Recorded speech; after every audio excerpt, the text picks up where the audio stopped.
Hello, this is Nicholas Kamer, and I will be comparing these two poems. Right here is one of Shakespeare's sonnets, Not Marble nor the Gilded Monuments, with my annotations. And right here is another sonnet, literally titled Sonnet by Dan Beachy-Quick, with my annotations as well.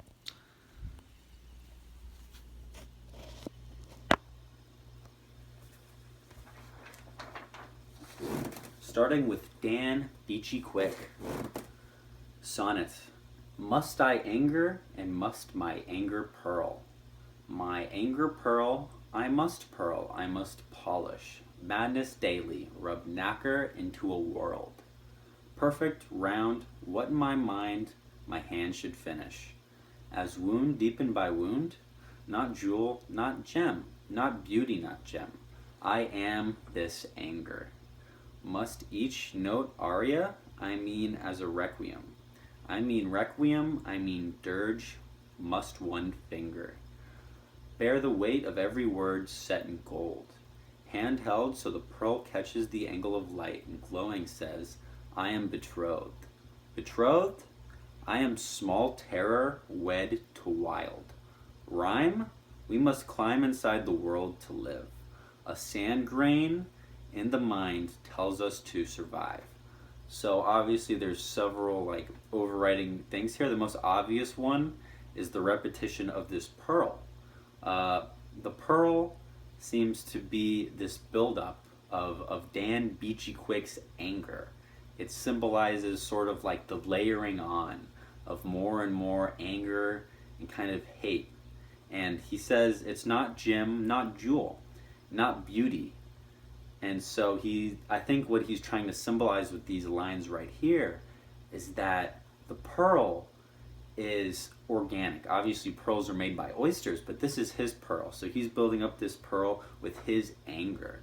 And it mentions nacre, which is the sting in mollusks, which I guess allows them to build up pearls. It's shiny and stuff, right? And let's see. And so, so the rhyme scheme of this poem is A-B, A-B, C-D, C-D, and then for this third stanza right here, it sort of kind of just breaks down. You have one at the end and one at the beginning, so it's a couplet. But with the fourth stanza, it just goes nuts. There's rhyme in the beginning and there's two in the middle.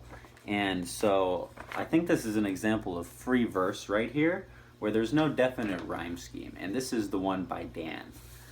So next, for this sonnet by Shakespeare, Not marble nor the gilded monuments. Not marble nor the gilded monuments of princes shall outlive this powerful rhyme. But you shall shine more bright in these contents than unswept stone besmeared with sluttish time.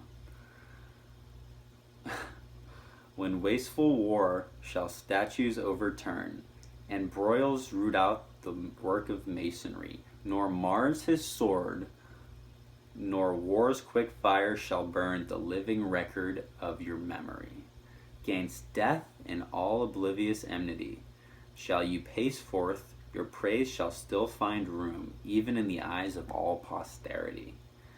That wear this world out of the ending doom, so, till the judgment that yourself arise, you live in this and dwell in lovers' eyes. So this poem is about kind of the infinity of the written word, of language, and especially of writing.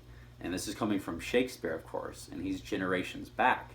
And so he's saying that words will last longer than marble, than monuments to princes.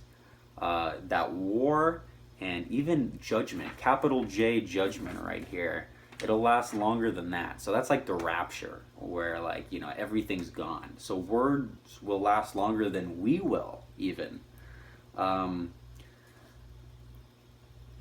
Let's see, it's going to be read by posterity and in lovers' eyes, so it's going to be passed on to future generations of people. Generation after generation will be reading these same poems and gaining insights and using them in their poems maybe. And so the rhyme scheme of this one is definitely, it's fixed. So you have A B A B C D C D E F E F G G. So that's a definite rhyme scheme there. And compared with Dan Beachy Quick, where it kind of just breaks down, Shakespeare's got his stuff together on this one right here.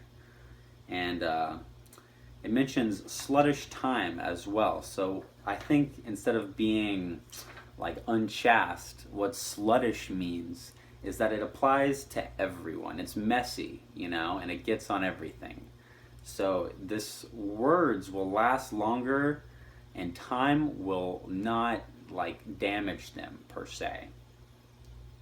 I think that's about it.